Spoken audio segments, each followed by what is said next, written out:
उम्मीद है आप सब बहुत बढ़िया होंगे। तो आज हम लेकर आए हैं लेक्चर नंबर 3, जिसमें हम पढ़ने वाले हैं केमिकल काइनेटिक्स के बारे में। तो चलिए स्टार्ट करते हैं केमिकल काइनेटिक्स। केमिकल काइनेटिक्स, अच्छा केमिकल काइनेटिक्स, केमिकल से मतलब होगा हमारा केमिकल रिएक्शन से, काइनेटिक्स का मतलब होता है स्पीड। तो कहेंगे हम सारी केमिकल रिएक्शन की स्पीड को मेजर करने के लिए इस चैप्टर को पढ़ने वाले हैं। ठीक है, स्टार्ट करते हैं। सबसे पहले जैसे ये रिएक्शन है H2Cl2, तो कहेंगे ये क्या बना रही है, HCl बना रही है। ठीक है, तो ये कितनी स्पीड से बन रहा है HCl या कितनी स्पीड से H2 और Cl2 खत्म हो रहा है, इसी चीज को मेजर करते हैं हम। इसी को हम कहते हैं रेट। क्या कहते हैं इसको, रेट। मतलब कितनी स्पीड से रिएक्टेंट कम हो रहा है और कितनी स्पीड से जो है प्रोडक्ट बन रहा है। तो पहले कि जितनी स्पीड से ये खत्म हो रहा होगा उतनी स्पीड से ये फॉर्म हो रहा होगा, तो इसी को हम क्या कहते हैं, रेट। तो रेट तो यहां पर किसके संदर्भ में लेंगे, कंसंट्रेशन टर्म केवल। तो जो जब इनिशियली रिएक्शन स्टार्ट हो रही होगी तब क्या हो रहा होगा, तब इनिशियली इसका अमाउंट सबसे ज्यादा रहेगा और इसका अमाउंट 0 रहेगा। तो जब रिएक्शन स्टार्ट होना शुरू करेगी तब जाके HCl बनना स्टार्ट हुआ होगा। तो कहेंगे रेट बराबर कंसंट्रेशन हम किसके लेते हैं, रिएक्टेंट, और विद रिस्पेक्ट टू टाइम। तो कहेंगे कंसंट्रेशन किसके टर्म में कम हो रही है, टाइम के रिस्पेक्ट में कम हो रही है। तो कहेंगे कि कुछ टाइम बाद जो है यह H2 और Cl2 की अमाउंट कम हो रही होगी और इसकी कंसंट्रेशन कम हो रही होगी और इसकी कंसंट्रेशन बढ़ रही होगी। ठीक है, तो किसके रिस्पेक्ट में देख रहे हैं हम, टाइम के रिस्पेक्ट में देख रहे हैं, इसलिए हमने नीचे क्या लिखा, टाइम। ठीक है, तो कंसंट्रेशन अपॉन टाइम ये क्या होता है, रेट ऑफ द रिएक्शन। क्या होता है, रेट ऑफ द रिएक्शन। अब जैसे सपोज दैट कोई ऐसी रिएक्शन लिखी हुई है आपके सामने, ठीक है, सिंपल सी कोई रिएक्शन लिखी हुई है, ये A प्लस बी, ठीक है, ये आपको दे रही है, गिब्स दे रही है C प्लस डी, कोई ऐसा प्रोडक्ट ले लो। तो अगर आपको दो प्रकार से रेट लिख सकते हैं आप, कितने प्रकार से, दो रेट होते हैं। एक होता है क्या होता है, डेल्टा चेन और इंस्टेंटेनियस चेन। ठीक है, जिसको हम एवरेज रेट कहते हैं। क्या कहते हैं इसको, हम इसको कहते हैं एवरेज रेट। ठीक है, और दूसरा क्या होता है, इंस्टेंटेनियस। ठीक है,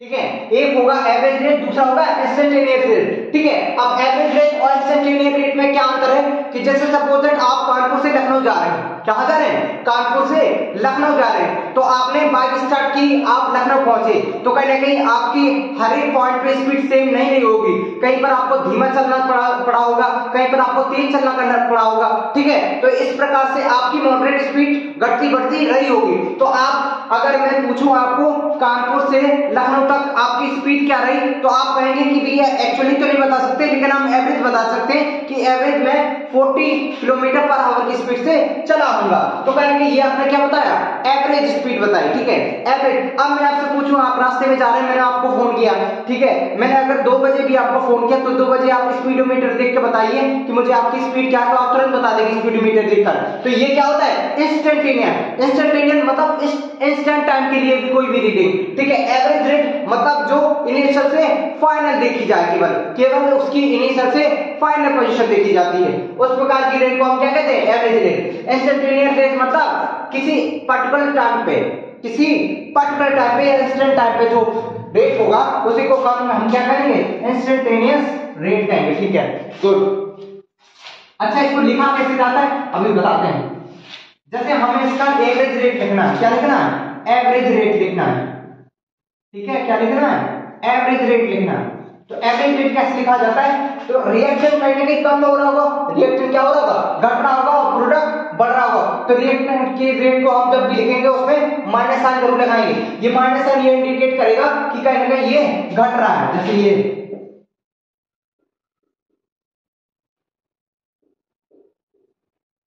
ठीक, अच्छा, इक्वल टू, ठीक है,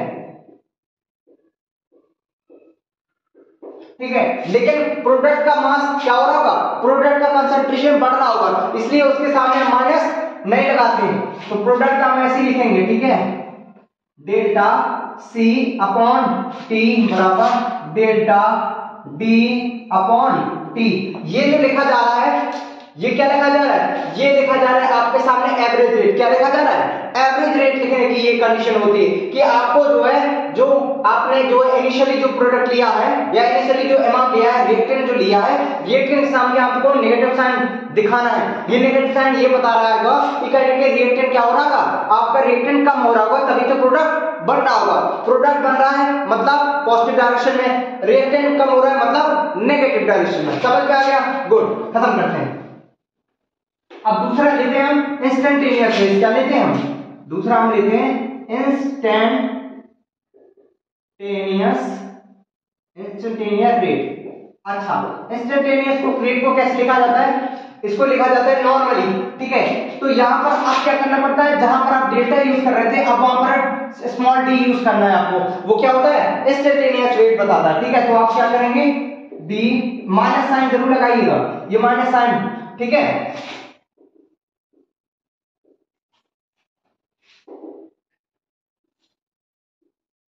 तो आप D A upon D T लिख दो माइनस में, ठीक है, और D B upon D T लिख दो माइनस में। अब प्रोडक्ट लिखना, प्रोडक्ट में माइनस नहीं लगेगा तो क्या बनेगा, D C upon D T बराबर D D upon D T. ये कौन सा रेट हो गया? Instantaneous rate. दोनों रेट आपको समझ आ गए। जब भी आपको एवरेज रेट लिखना है तो कहेंगे एवरेज रेट के सामने क्या, डेल्टा का साइन बनेगा, और जब भी इंस्टेंटेनियस रेट लिखना तो उसके सामने आपको सिंपल सा स्मॉल डी बना देना है, ठीक है। क्योंकि वो एवरेज इनिशियल से फाइनल पोजीशन में मेजर किया जाता है और ये किसी पर्टिकुलर इंस्टेंट टाइम में मेजर किया जाता है। समझ में आ गया? तो इसमें कोई ज्यादा बड़ी रॉकेट साइंस नहीं है, ठीक, गुड, ओके। अब स्टार्ट करते हैं आपका नेक्स्ट टॉपिक।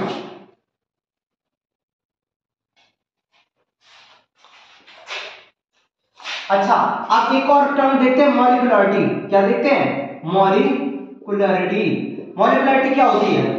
देखो, सिंपल सी बात, किसी भी रिएक्शन में जो एटम्स एंड मॉलिक्यूल पार्टिसिपेट कर रहे हैं, जो एटम्स एंड मॉलिक्यूल पार्टिसिपेट कर रहे हैं, वही क्या होती है? मॉलिक्यूलरिटी। जैसे आपकी इंडियन आर्मी की बहुत बड़ी सेना है, क्या है? इंडियन आर्मी की बहुत बड़ी सेना है, लेकिन जैसे 5000 सैनिक है पूरी इंडियन आर्मी में, ठीक है, और 5000 में से 2000 की ड्यूटी लगी हुई है, 3000 छुट्टी पे चल रहे हैं। तो कहें जो छुट्टी पे चल रहे हैं वो कहेंगे अपनी ड्यूटी पे एक्टिव नहीं है, तो उनको काउंट नहीं करेंगे, केवल हम एक्टिव एप्लीकेशन को देखेंगे कि इस समय कितने एक्टिव है, इस समय कितना अपना वर्क कर रहे हैं। तो वो जो सीमा पे लगे होंगे, जो ड्यूटी पे कर रहे होंगे, उनको हम क्या कहेंगे? उनको एक्टिव कहेंगे। क्या कहेंगे? एक्टिव। उसी प्रकार जब कोई रिएक्शन हो रही होती है तो रिएक्शन में ऐसा नहीं कि सारे पार्टिकल पार्टिसिपेट कर रहे हैं, सारे पार्टिकल रिएक्शन कर रहे होंगे। कुछ पार्टिकल ऐसे होंगे जो रिएक्शन नहीं भी कर रहे होंगे, कुछ पार्टिकल जो रिएक्शन कर रहे होंगे। तो जो पार्टिकल रिएक्शन कर रहे होते हैं उन्हीं को हम क्या कहते हैं? वही हमारी मॉलिक्यूलरिटी होती है। जैसे number of atom atoms and molecule participate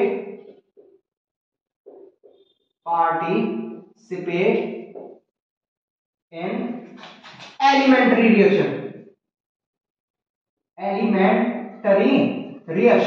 अच्छा, एलिमेंट्री रिएक्शन क्या होती है? एलिमेंट्री रिएक्शन ऐसी रिएक्शन जो फर्स्ट स्टेप में ही कंप्लीट हो जाए, जिसको कंप्लीट होने में ओनली वन स्टेप लगता है, उसको क्या कहते हैं? Elementary reaction. ऐसी रिएक्शन जो पहले स्टेप में ही कंप्लीट हो जाए उसको एलिमेंट्री रिएक्शन। और केवल मॉलिक्यूलरिटी एलिमेंट्री रिएक्शन के लिए डिफाइंड होगी, कॉम्प्लेक्स रिएक्शन के लिए डिफाइंड नहीं होगी। कॉम्प्लेक्स रिएक्शन के लिए क्या होगी? कॉम्प्लेक्स रिएक्शन के लिए डिफाइंड नहीं होगी। मॉलिक्यूलरिटी केवल एलिमेंट्री रिएक्शन के लिए पार्टिसिपेट होगी। अच्छा, मॉलिक्यूलरिटी कहीं ना कहीं ऐसे पार्टिकल होते हैं जो रियली में जो रिएक्शन में पार्टिसिपेट कर रहे होते हैं, उसी वही जो है हमारी मॉलिक्यूलरिटी हो जाती है। क्या हो जाती है? वही हमारी मॉलिक्यूलरिटी हो जाती है। अच्छा, एक बात और रखना, मॉलिक्यूलरिटी कभी भी फ्रैक्शनल नहीं हो सकती। क्या नहीं हो सकती? फ्रैक्शनल नहीं हो सकती, ठीक है। Never be fractional. क्या होगी? नेवर बी फ्रैक्शनल, ऐसे लिख लेना, ठीक है।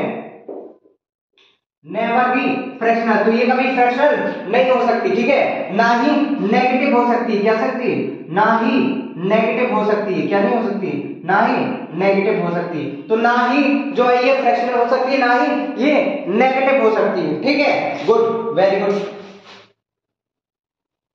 ओके, नेक्स्ट स्टार्ट करते हैं, ठीक है। अच्छा, और एक बात और देखना, मॉलिक्यूलरिटी की वैल्यू लगभग लगभग, ठीक है, 3 या बहुत कम, आपको 3 भी बहुत कम देखने को मिलेगी, इससे ज्यादा देखने को नहीं मिलती, क्योंकि कहीं ना कहीं अगर सपोज ये देखो पार्टिकल में, ये अगर एक दूसरे से कोलाइड कर रहे हैं तो अच्छी तरह से कोलाइड कर लाएंगे, 2 होंगे, अच्छा 3 होंगे तो भी शायद कभी कभी कोलाइड कर जाएंगे परफेक्टली, ठीक है। लेकिन 4 होंगे तो 4 में जो है परफेक्टली उनका जो है परफेक्टली कोलाइजन होना इतना पॉसिबल नहीं होता कहीं। सपोज 4 पार्टिकल एक इस तरफ से, एक इस तरफ से, एक इस तरफ से, एक इस तरफ से, अब इनको सबको कोलाइड करना है, क्या करना है, इनको सबको कोलाइड, तो इसकी पॉसिबिलिटी बहुत ही कम होती है, ठीक है। 3 पार्टिकल तो कभी ना कभी हो जाते हैं, ये आप देख भी लेंगे कभी ना कभी, ठीक है। लेकिन जो है 3 भी बहुत कम देखने को मिलेगी, लेकिन 2 और 1 सबसे ज्यादा होगी, ठीक है। तो एक बात याद रखना, 3 से ज्यादा मॉलिक्यूलरिटी आप नहीं देखेंगे अधिकतर। Okay, good. चलो अब जो स्टार्ट करते हैं, अब रेट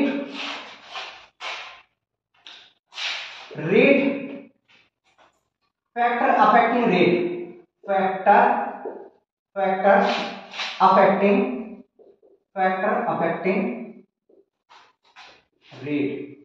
अच्छा, कौन कौन से फैक्टर हैं जो रेट को अफेक्ट करेंगे, कौन कौन से रेट फैक्टर हैं जो रेट को अफेक्ट करेंगे। तो नंबर 1, अगर आप टेम्परेचर बढ़ाएंगे, क्या बढ़ाएंगे, अगर आप टेम्परेचर को इंक्रीज करेंगे तो रेट भी क्या होगा, रेट जो है इंक्रीज होगा। टेम्परेचर इंक्रीज करोगे तो क्या होगा, रेट भी इंक्रीज करेगा। अच्छा, ऐसा क्यों होता है, क्योंकि कहीं ना कहीं आप उसे टेम्परेचर दे रहे हो, तो टेम्परेचर आएगा तो कहीं ना कहीं उसके पास एनर्जी आएगी, ठीक है, किसी भी एटम्स के पास, तो वो क्या करेंगे, ज्यादा एक्साइटेड हो जाएंगे, और ज्यादा एक्साइटेड हो जाएंगे तो कहीं ना कहीं उनकी जो कोलाइड करने की क्षमता बढ़ जाएगी। इसके कारण जो है इसका रेट, और इसलिए रेट जो है रिएक्शन का इंक्रीज हो जाता है। इसलिए जो है टेम्परेचर बढ़ाने पर रेट हमेशा क्या होगा, इंक्रीज हो जाएगा। दूसरा, कंसंट्रेशन बढ़ाने पर,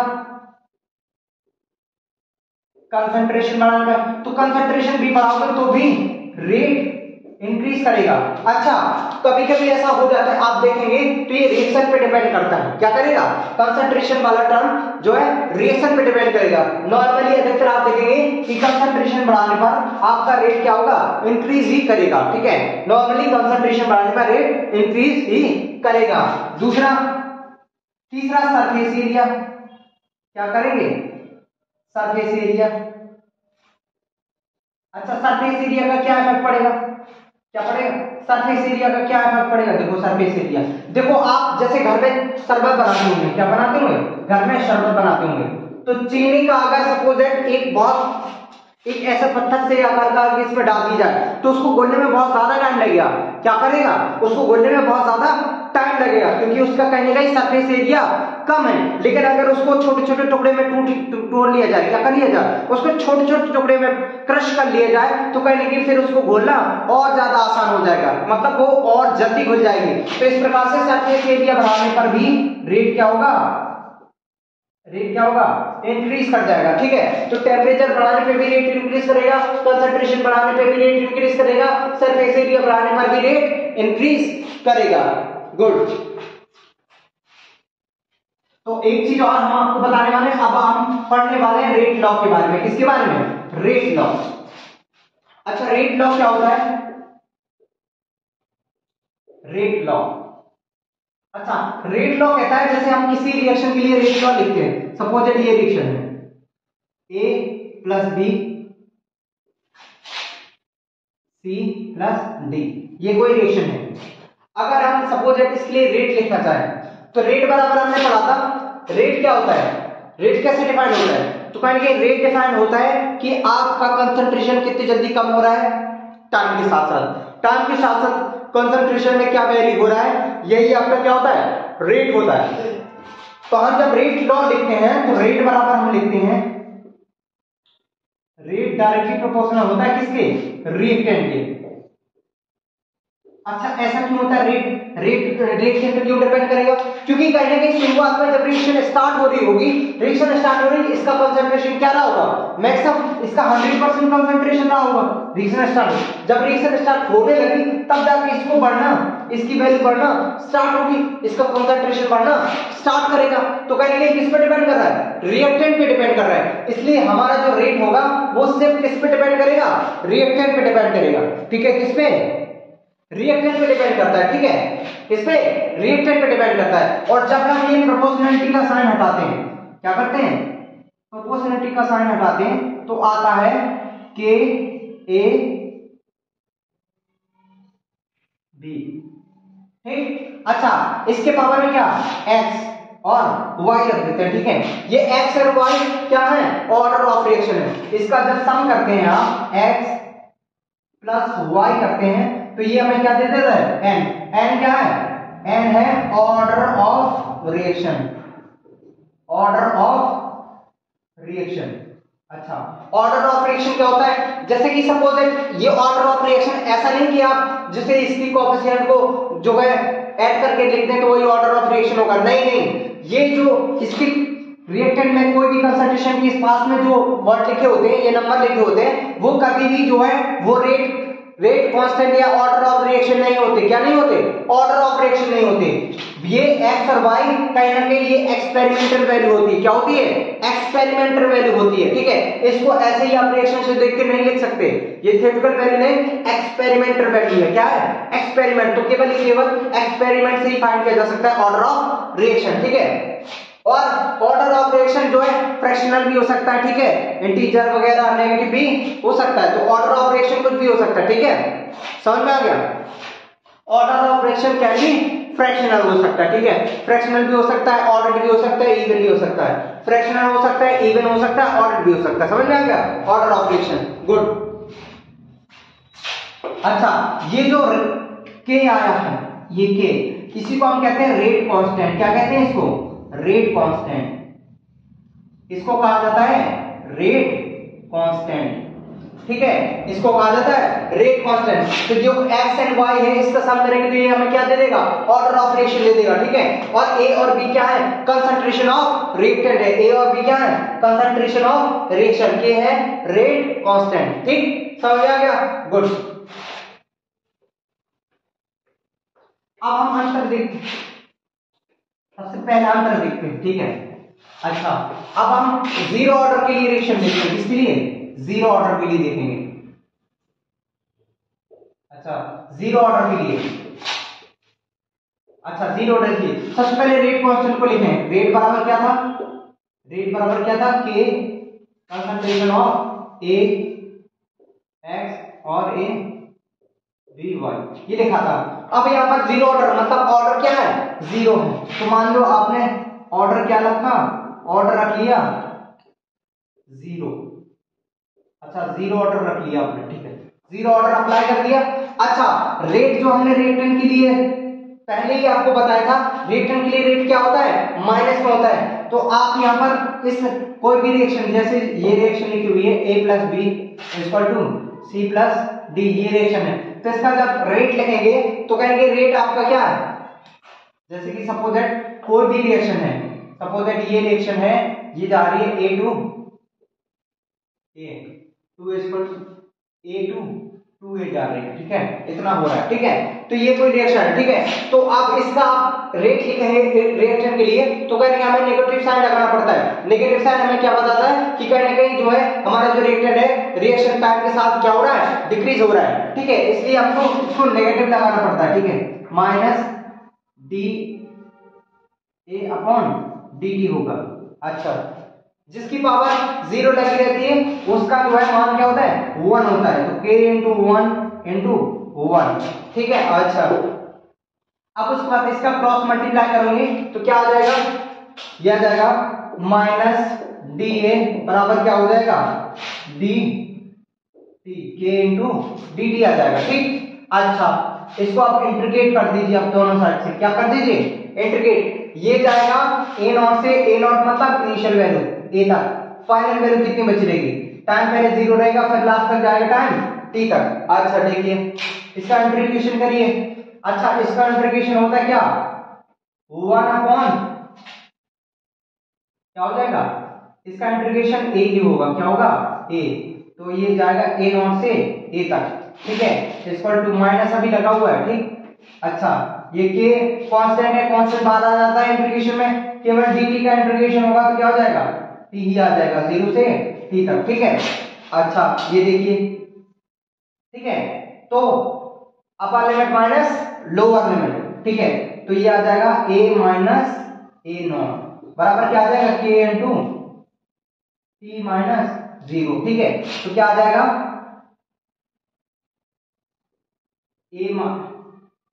इस माइनस को उस तरफ ट्रांसफर कर दीजिए, ठीक है, तो ये आ जाएगा माइनस, ठीक है। अच्छा ये क्या आ गया a माइनस ए नॉट बराबर क्या हो जाएगा माइनस के इंटू टी, ये क्या आ जाएगा आपका जीरो ऑर्डर के लिए इक्वेशन आ गई, किसके लिए, जीरो ऑर्डर के लिए इक्वेशन आई है, ठीक है, इक्वेशन आई है, ठीक है। अच्छा इसका ग्राफ देख लेते हैं, ग्राफ कैसे बनेगा, सिंपल सी बात है, इसका ग्राफ देख लीजिए, ग्राफ कैसे बनेगा, तो ग्राफ इसका बनेगा, ठीक है, ये रिएक्शन जो आप इक्वेशन देख रहे हैं ए बराबर इस ए नॉट को भी इस तरफ ट्रांसफर कर देंगे, जैसे ये लिखा है ए नॉट बराबर माइनस के इंटू टी, इस ए नॉट को उस तरफ ट्रांसफर करिए तो ये बराबर क्या हो जाएगा माइनस के प्लस ए नॉट, क्योंकि ये माइनस का है उस तरफ जाएगा प्लस में हो जाएगा, तो ये इक्वेशन आ गई। तो अब एक ग्राफ बना लीजिए, क्या बना लीजिए ग्राफ, ठीक है, इसमें टी ले लीजिए, ठीक है, और इसमें ए ले लीजिए, ठीक है, ए वर्सेस टी का ग्राफ बनाने जा रहे हैं हम। अच्छा ये रिएक्शन आप देख रहे हैं, ये इक्वेशन जो देख रहे हो कहीं ना कहीं जो है एक स्ट्रेट लाइन की इक्वेशन से मैच कर रहा है, किससे, स्ट्रेट लाइन से, जैसे ये देखो y बराबर mx प्लस सी, ठीक है, तो कहीं ना कहीं देखो c की जगह क्या आ रहा है, कांस्टेंट की जगह a नॉट आ रहा है, ठीक है, x की जगह क्या आ रहा है t आ रहा है, x की जगह t आ रहा है, और k की जगह क्या आ रहा है m आ रहा है, मतलब स्लोप क्या आ रहा है माइनस के आ रहा है, ठीक है, स्लोप क्या आ रहा है माइनस के, और टाइम क्या आ रहा है x, टाइम x की जगह आ रहा है और a आ रहा है y की जगह, तो कहीं नहीं सपोज दैट ये माइनस में क्या है, स्लोप क्या है माइनस में, सपोज दैट यहां से यहां तक ये किसकी,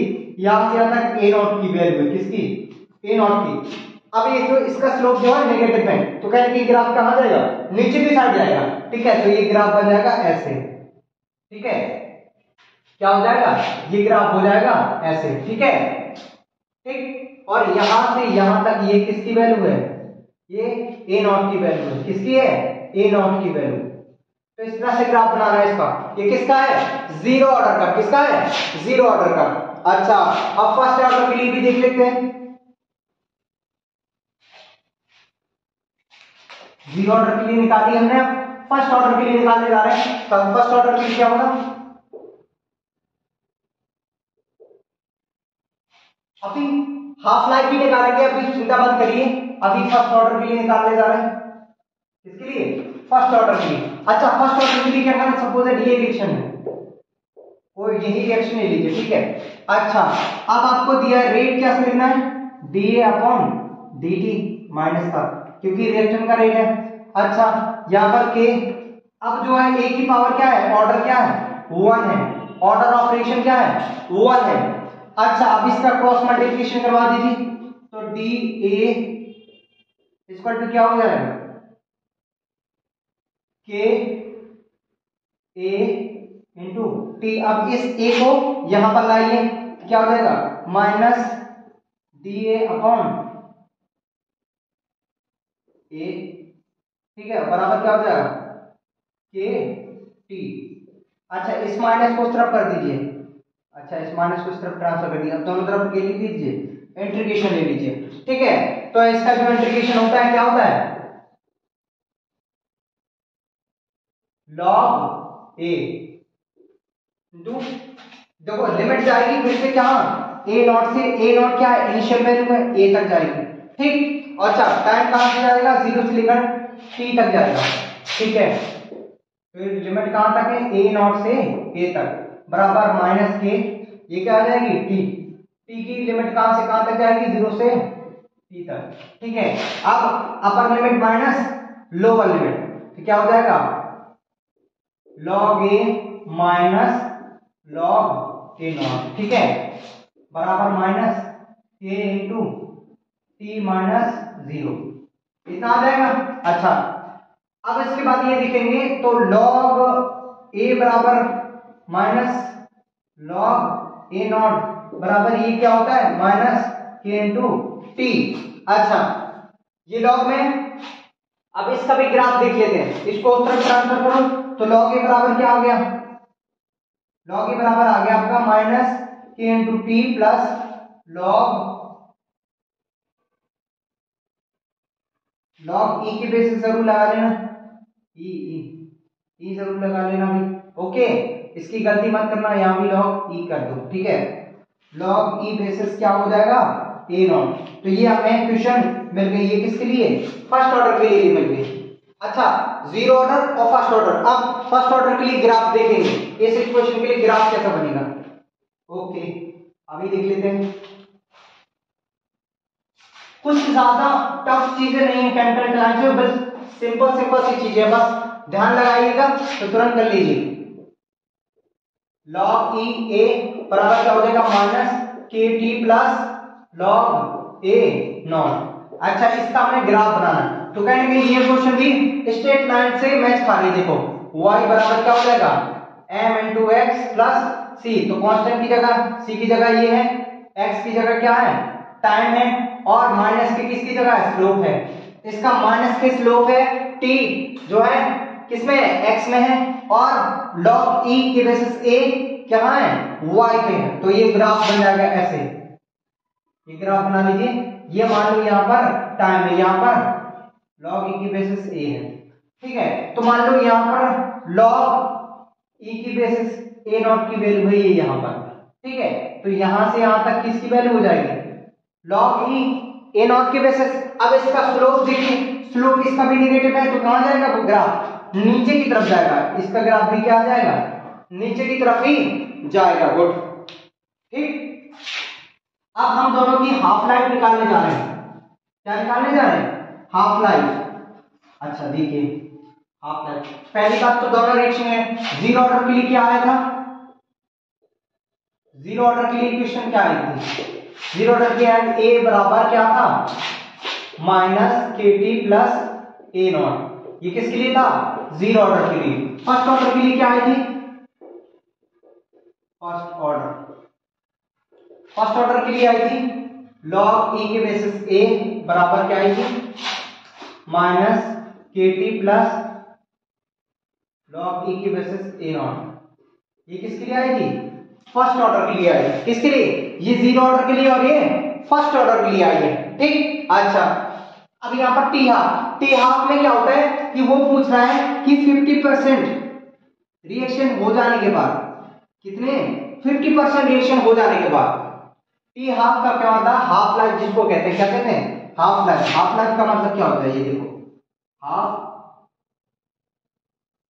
तो हाफ लाइफ का मतलब होता है आधा होना, क्या होना आधा, मतलब जब कंसंट्रेशन हाफ हो जाएगी, कंसंट्रेशन क्या हो जाएगी हाफ हो जाएगी, कितने पे हाफ टाइम पे हाफ कंसंट्रेशन हो जाएगी, क्या हो जाएगी हाफ टाइम पे हाफ कंसंट्रेशन हो जाएगी।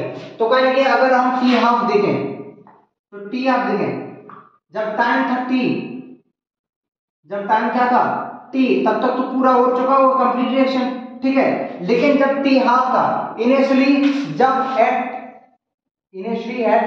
टाइम बराबर क्या था जीरो था, टाइम बराबर क्या था टाइम बराबर था जीरो, तब कंसंट्रेशन क्या थी सी बराबर क्या थी ए नॉट। अच्छा, अब टाइम बराबर टी हाफ हो गया है, टाइम बराबर क्या हो गया टी हाफ, तो कंसंट्रेशन की क्या हो जाएगी सी बराबर क्या होता है ए नॉट बाय 2, तो कंसंट्रेशन कितनी हो जाएगी ए नॉट बाय 2, कितनी हो जाएगी ए नॉट बाय 2।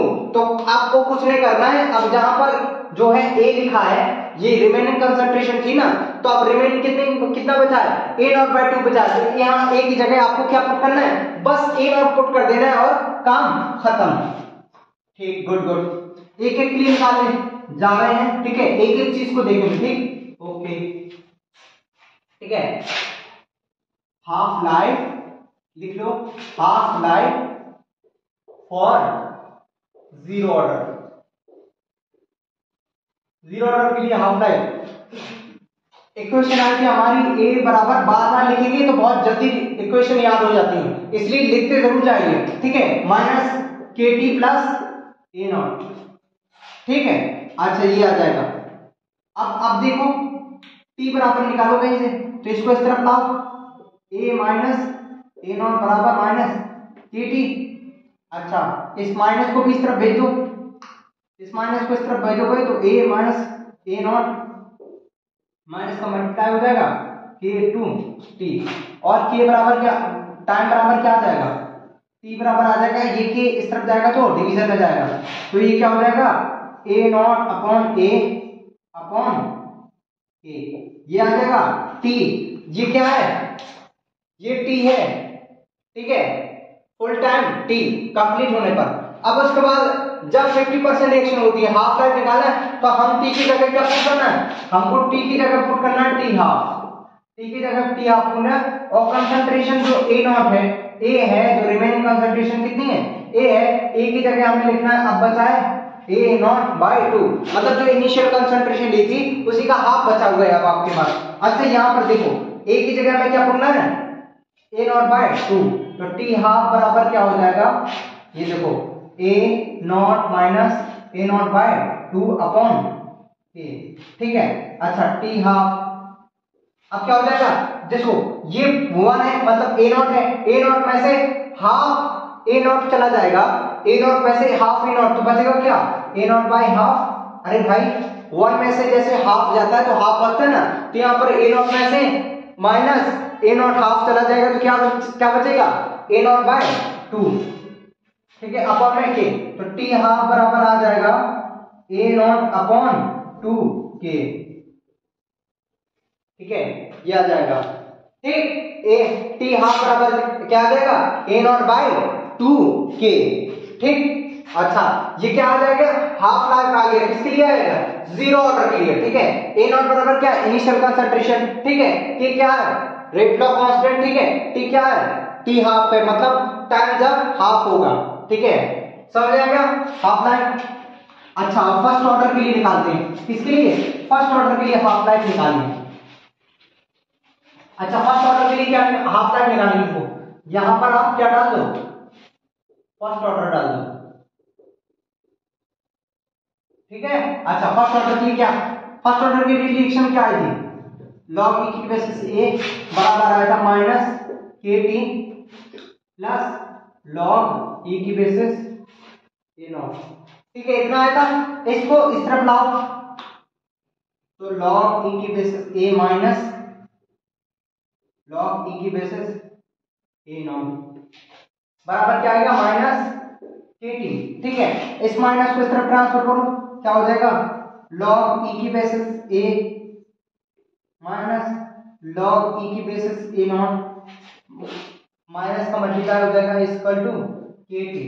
अब ये देखो इस के को यहां ट्रांसफर करो, तो टी बराबर क्या आ जाएगा, टी बराबर क्या आ जाएगा, इस माइनस का पहले यहां अंदर मल्टीप्लाई करो, तो क्या आ जाएगा, ये देखो तो आ जाएगा ये प्लस हो जाएगा और ये माइनस हो जाएगा, तो क्या आ जाएगा log e की बेसिस क्या आ जाएगा ए नॉट माइनस log e की बेसिस ए, इतना हो जाएगा टी बराबर अपॉन में 1 बाई के, इतना आ जाएगा, ओके गुड गुड गुड, ठीक है। अब ये देखो जब log माइनस में लिखे हो तो कहीं ना कहीं उसको ऐसा भी लिख सकते हैं, टी बराबर क्या हो जाएगा 1 अपॉन के log e की बेसिस क्या हो जाएगा अपर, जो पहले है वो ऊपर आएगा और जो बाद में वो नीचे आ जाएगा, तो इसको हम डिवीजन की फॉर्म में भी लिख सकते हैं। जब log माइनस में होते हैं मतलब एक log से दूसरा log माइनस हो रहा होता है, तब हम उसको डिवीजन फॉर्म में भी लिख सकते हैं। तो फॉर्मूला आ गया t बराबर 1 अपॉन के log e की basis a not upon a, ठीक है। अब हमें क्या प्रूव करना है, जब अगर हाफ लाइफ निकालनी है, क्या निकालनी है, अगर आपको हाफ लाइफ निकालनी है तो हाफ लाइफ में क्या हो जाएगा, टाइम क्या हो जाएगा हाफ हो जाएगा, t बराबर एंड कंसंट्रेशन बराबर क्या हो जाएगी a नॉट बाय 2 हो जाती है। कंसंट्रेशन बराबर T बराबर T हाफ। अब देखो तो T हाफ बराबर आ जाएगा क्या 1/K, ये क्या हो जाएगा लॉग। अच्छा इस लॉग को 10 में कन्वर्ट करते हैं तो कहीं ना कहीं क्या आ जाता है 0.0323। ठीक है, जैसे कि सपोज दैट आपका ये लिखा है लॉग ई की बेसिस लिखा है कुछ भी, तो इसको अगर लॉग 10 की बेसिस में कन्वर्ट करते हैं, किसे लॉग 10 में कन्वर्ट करते हैं तो कहने की इसको मल्टीप्लाई करना पड़ता है 2.303। तो लॉग ई की बेसिस बराबर हो गया होगा लॉग 10 की बेसिस, क्या हो जाएगा इसको ऐसा लिख सकते हैं 2.303 लॉग ई की बेसिस 10, ये पुट करना पड़ेगा। ठीक है, किसको लॉग ई की बेसिस को हमें लॉग की 10 की बेसिस में बदलना है तो कहेंगे 2.303 से मल्टीप्लाई करना पड़ता है। तो यहां पर आ जाएगा क्या log 10 की बेसिस क्या a नॉट अपॉन a। अब यहां पर क्या मल्टीप्लाई होगा 2.303 से, ये आ गई रिएक्शन। तो क्या हो जाएगा t हाफ इसको t गया 2.303 अपॉन k।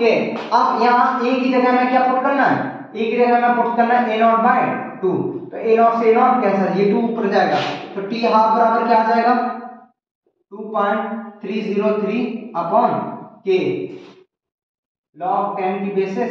अब ये क्या जाएगा 2, इतना बचेगा। अच्छा जब log 2 की वैल्यू पुट करेंगे आप इससे मल्टीप्लाई करेंगे तब t हाफ बराबर आ जाएगा 0.693 अपॉन k। ये होता है t हाफ किसके लिए फर्स्ट ऑर्डर के लिए, ये बहुत इंपॉर्टेंट है, इंपॉर्टेंट।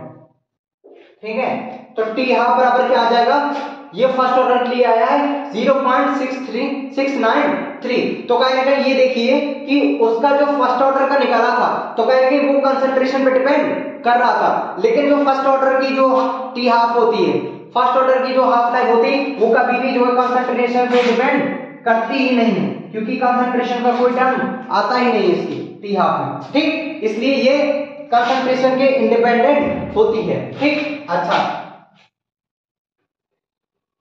अब एक और चीज बताने जा रहे हैं हम आपको, जहां पर थोड़ा बहुत पूछ लेता है अर्हेनियस इक्वेशन के बारे में। इसके बारे में अर्हेनियस इक्वेशन के बारे में क्या देगा अर्हेनियस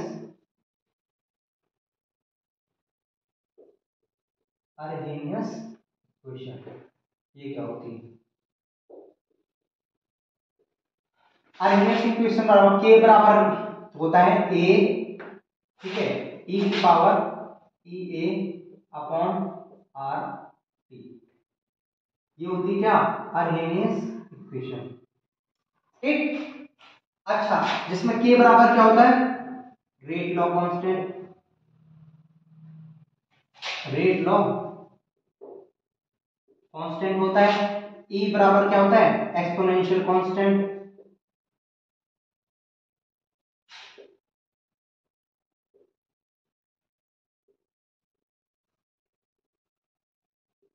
एक्सपोनेंशियल कांस्टेंट। ठीक है, और ए क्या होता है अर्हेनियस कांस्टेंट भी कह सकते हैं इसको,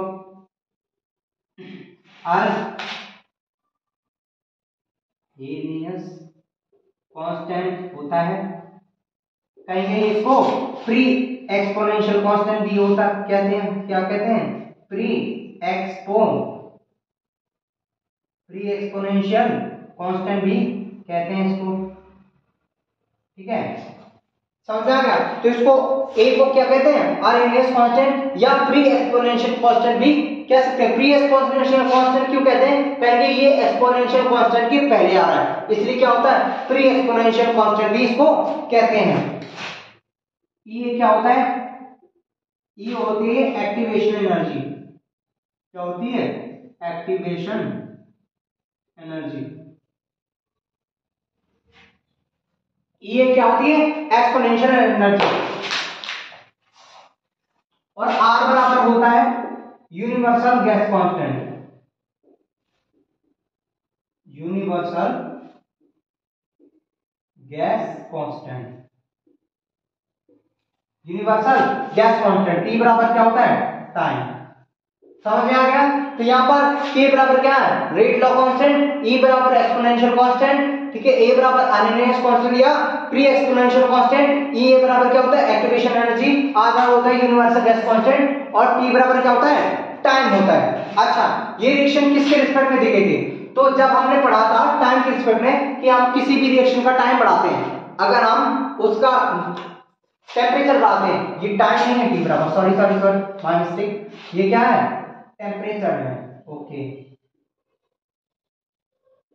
सॉरी कभी हो जाता है। तो T बराबर क्या होता है, टेम्परेचर। तो हम जब भी किसी भी रिएक्शन का क्या करते हैं, टेम्परेचर बढ़ाते हैं, तो कहीं ना कहीं उसका रेट ऑफ रिएक्शन क्या होता है, बढ़ जाता है। ये देखिए एक्सपोनेंशियल कंडीशन में, ठीक है, तो कहीं ना कहीं ये माइनस की पावर को कम करेगा, टाइम को यहाँ बढ़ाओगे तो ये क्या करेगा, माइनस की पावर को कम करेगा, जितनी माइनस की पावर कम होगी उतना ज्यादा जो है रेट कांस्टेंट की वैल्यू बढ़ेगी, ठीक है। तो इस प्रकार से क्या होता है कि जब भी आप टेम्परेचर को क्या करेंगे, इंक्रीज करेंगे, तो किसी भी रिएक्शन का रेट क्या होगा, वो क्या होगा, इंक्रीज हो जाएगा, क्या हो जाएगा, रेट इंक्रीज हो जाएगा, ठीक, गुड।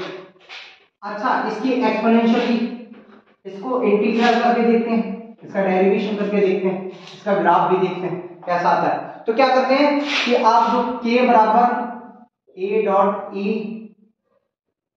अपॉन RT लिखा है, दोनों तरफ क्या कर लीजिए, दोनों तरफ लॉग ले लीजिए, ओके लॉग ले लीजिए। जैसे ही आप लॉग लेंगे तो क्या हो जाएगा, लॉग E एक K बराबर क्या हो जाएगा, अब दोनों प्रोडक्ट में हमेशा लॉग क्या होता है, ऐड होता है, तो क्या हो जाएगा, लॉग E A हो जाएगा प्लस लॉग E, ठीक है, E एक्सपोनेंशियल की power minus E A upon RT हो जाएगा। गुड, इतना कर लेंगे आप, गुड। अब जब किसी भी नंबर के आगे क्या लग जाता है, लॉग लग जाता है, तो उसकी पावर जो होती है उसके मल्टीप्लाई में आ जाती है आगे, ठीक है, क्या आती है, मल्टीप्लाई में आगे आ जाती है। तो लॉग E की बेसिस K बराबर क्या हो जाएगा, लॉग E A प्लस, देखो यहां पर ये आएगा तो माइनस में आ जाएगा, क्या आ जाएगा, माइनस E A अपॉन क्या हो लिखा है, RT, ठीक है, तो इसमें क्या लिखा है, लॉग E, ठीक, क्या हो जाएगा, लॉग E। तो कुछ नहीं करना है, अब आपको इतना सॉल्व कर देना है, ठीक है। तो अब लॉग E की वजह के लॉग E A, अब ये क्या आ जाएगा, माइनस आ जाएगा, क्या आ जाएगा, minus E A upon RT, ठीक, ठीक है। तो कहीं ना कहीं यहां पर क्या आ जाएगा, 2.303 का मल्टीप्लाई करना पड़ेगा आपको, तो ये आ जाएगी इक्वेशन, लॉग E की बेसिस के minus E minus 2.303 upon RT EA, ठीक, ये आ जाएगा, ठीक। इसका स्लोप भी आप निकालेंगे तो क्या आ जाएगा, स्ट्रेट लाइन की तरह ही आ जाएगा। तो इस प्रकार से, ठीक है, ये क्या है, आर्हेनियस इक्वेशन है, ठीक है। तो इसको हम समझ चुके हैं, ये किसके रिस्पेक्ट में दी गई थी कि रेट लॉ पे क्या इफेक्ट पड़ता है, टेम्परेचर से रेट लॉ पे क्या इफेक्ट पड़ेगा, ये इस रिलेशन को बताता है आर्हेनियस इक्वेशन, ठीक। अच्छा, गुड। वैसे तो एक बात कहें आप कि नॉर्मली आप अभी तक यही देखेंगे कि टेम्परेचर बढ़ाने पर क्या होता है, रेट इंक्रीज होता है, लेकिन एक लिमिट तक टेम्परेचर बढ़ाने पर इंक्रीज होता है। ऐसा नहीं कि बहुत ज्यादा बढ़ता जाएंगे तो बढ़ता ही जाएगा, ऐसा नहीं होता है, ठीक है। खैर वो केस अभी आपको देखने को नहीं मिलेगा, लेकिन ये बात समझ लीजिए कि नॉर्मली आप टेम्परेचर बढ़ाएंगे एक सीमा तक तो क्या हो जाएगा, रेट क्या हो जाएगा, इंक्रीज ही करेगा, ठीक। अच्छा, आर्हेनियस इक्वेशन हो गई। हम कह रहे हैं कि बहुत फास्ट चल रहे हैं, ठीक है, वो इसलिए फास्ट चल रहे हैं क्योंकि अगर फास्ट नहीं चलेंगे तो एक ही वीडियो में पूरा चैप्टर कवर नहीं कर पाएंगे, ठीक है। अब एक चीज और दी गई है आपकी किताब में कैटलिस्ट के बारे में। कैटलिस्ट, तो कैटलिस्ट क्या होते हैं, कैटलिस्ट वो सब्सटेंस होते हैं जो किसी भी रिएक्शन में पड़ गए उस रिएक्शन के रेट को इंक्रीज करते हैं, ठीक है, इंक्रीज रेट ऑफ रिएक्शन। ठीक है, क्या करेंगे, कैटलिस्ट का और कोई काम नहीं होता है, कैटलिस्ट क्या करेगा, केवल रेट ऑफ रिएक्शन को क्या कर देगा, इंक्रीज कर देगा, उसकी स्पीड को बढ़ा देगा। जैसे कि मैं एक एग्जांपल दूं, ठीक है, जैसे कि आपको जो है कानपुर से लखनऊ जाना है, तो आप कानपुर से लखनऊ चाहे आप साइकिल से जाएंगे, चाहे आप जो है आप मोटरसाइकिल पे चले जाएं। तो जब साइकिल से जाएंगे तो कहीं ना कहीं आपको ज्यादा टाइम लग जाएगा, आप मोटरसाइकिल से जाएंगे क्या होगा, तो आपको थोड़ा कम टाइम लगेगा, आप जल्दी पहुंच जाएंगे, लेकिन आपको डिस्टेंस उतनी कवर करनी पड़ेगी, क्योंकि आपको कानपुर से लखनऊ जाने के लिए अगर 80 किलोमीटर की डिस्टेंस है तो कहीं ना कहीं चाहे साइकिल से जाए चाहे मोटरसाइकिल से जाए तो आपको डिस्टेंस उतनी कवर करनी पड़ेगी। ठीक है, तो चाहे आप मोटरसाइकिल जाए डिस्टेंस वही कवर करेंगे, बस टाइम का फर्क आएगा। उसी प्रकार रिएक्शन, जैसे कोई रिएक्शन क्या है, इक्विलिब्रियम में, क्या है, इक्विलिब्रियम में है, क्या है, अगर कोई रिएक्शन क्या है, इक्विलिब्रियम में है,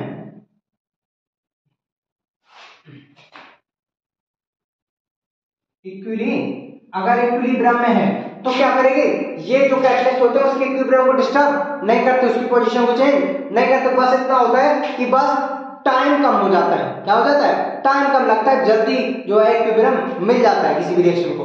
लेकिन अगर जैसे सपोज 50 ml पे किसी का जो है इक्विलिब्रियम कांस्टेंट मिल रहा है, अगर कोई रिएक्शन जो है 50 ml की कंसंट्रेशन पे इक्विलिब्रियम पे आ रही है, तो कहीं ना कहीं ये हो जाएगा कि अगर आप कैटलिस्ट डाल देंगे तो जैसे कि वो 50 ml पहुंचने में या 50 ml का प्रोडक्ट बनाने में उसको कहीं अगर 1 घंटा लगता था, तो कैटलिस्ट डालेंगे तो वो 5 मिनट में ही 50 ml बना लेगा, लेकिन इक्विलिब्रियम 50 ml की कंसंट्रेशन पे ही आएगा, सिर्फ उसके टाइम में फर्क पड़ेगा, मतलब किसी में जल्दी प्राप्त हो जाएगा और किसी में थोड़ा देर लग जाएगा, लेकिन क्या होगा, अगर 50 ml की कंसंट्रेशन पे इक्विलिब्रियम आना है तो 50 ml की कंसंट्रेशन पे ही आएगा। समझ में आ गया, जैसे मैंने कहा जिस तरह कि आप चाहे साइकिल से जाएं, चाहे लखनऊ, चाहे आप मोटरसाइकिल से जाएं, तो कहीं ना कहीं आपको रात से वो क्या कानपुर से लखनऊ जाने के लिए कहीं ना कहीं आपको 80 किलोमीटर की दूरी तय करनी पड़ेगी, मतलब डिस्टेंस तो चेंज नहीं होने वाली, आप चाहे साइकिल से जाओ चाहे मोटरसाइकिल से, आपको डिस्टेंस 80 किलोमीटर की तय करनी पड़ेगी। बस ये है कि अगर साइकिल से जाएंगे तो थोड़ा ज्यादा टाइम लग जाएगा 80 किलोमीटर की डिस्टेंस पाने में, और मोटरसाइकिल से जाएंगे तो कहीं नहीं आसानी से और जल्दी पहुंच जाएंगे। समझ आ गया, गुड। अब एक और टर्म रह गया थोड़ा सा, क्या होता है, यूनिट ऑफ रेट लॉ। अच्छा, यूनिट ऑफ रेट लॉ, तो इसके लिए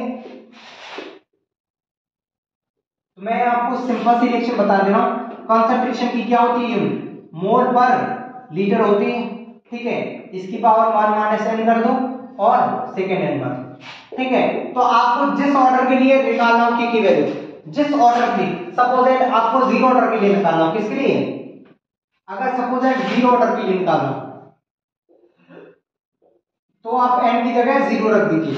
अब देखो mole litre 1 - 0 into second inverse क्या आ जाएगा, तो आ जाएगी यूनिट मोल, ठीक है, लीटर इनवर्स और सेकेंड इनवर्स, ये किसकी है, 0 ऑर्डर के लिए। सपोज आपको फर्स्ट ऑर्डर के लिए निकालना हो, किसके लिए, फर्स्ट ऑर्डर के लिए निकालना हो, फर्स्ट ऑर्डर के लिए निकालना हो तो आप 1 की जगह क्या रख दीजिए, 1 रख दीजिए, तो 1 - 1 हो जाएगा, और सेकेंड नंबर तो 1 - 1 क्या हो जाएगा, मोल पर लीटर की पावर 0 और सेकेंड नंबर, तो जिसकी पावर 0 उसकी वैल्यू 1, तो इसकी यूनिट क्या हो जाएगी, सेकेंड नंबर। तो कहीं ना कहीं फर्स्ट ऑर्डर के लिए यूनिट क्या होती है, सेकेंड नंबर, 0 ऑर्डर के लिए mole litre inverse second number. अगर सेकेंड ऑर्डर के लिए निकालना चाहेंगे तो सेकेंड ऑर्डर के लिए भी निकाल सकते हैं, तो सेकेंड ऑर्डर के लिए तो क्या ऑर्डर की वैल्यू आपको क्या रखनी है, 2 रखनी है, ठीक है, सेकेंड नंबर, ठीक है। अब ये देखो 1 में से -2 गया तो -1 की पावर बचेगी, -1 की बचेगी और सेकेंड नंबर, तो इसकी जो वैल्यू आ जाएगी वो आ जाएगी mole litre inverse, mole inverse litre second inverse, ये क्या हो जाएगी, सेकेंड ऑर्डर। तो इस तरह से आप इस फॉर्मूले से आप किसी की इस फॉर्मूले को याद रखिए, इस फॉर्मूले से आप रेट कांस्टेंट की हर यूनिट को निकाल पाओगे हर ऑर्डर के लिए। समझ आ गया, तो यहां तक हमने सारे इंपॉर्टेंट चैप्टर के सारे पॉइंट्स जो है डिस्कस कर चुके हैं, तो अब यहीं पर जो है इस वीडियो को एंड करते हैं, ठीक है। अगर किसी को, किसी भी स्टूडेंट को कोई भी डाउट हो या कुछ भी जो है प्रॉब्लम हो तो आप वो कमेंट्स करके हमको बता सकते हैं। हम आपकी हर एक प्रॉब्लम को सॉल्व करने के लिए तैयार हैं। और आपको वीडियो पसंद आया हो तो प्लीज इस वीडियो को लाइक, सब्सक्राइब एंड शेयर जरूर करिए अपने दोस्तों में, ठीक है। Okay, thank you so much and best of luck for your bright future. Okay.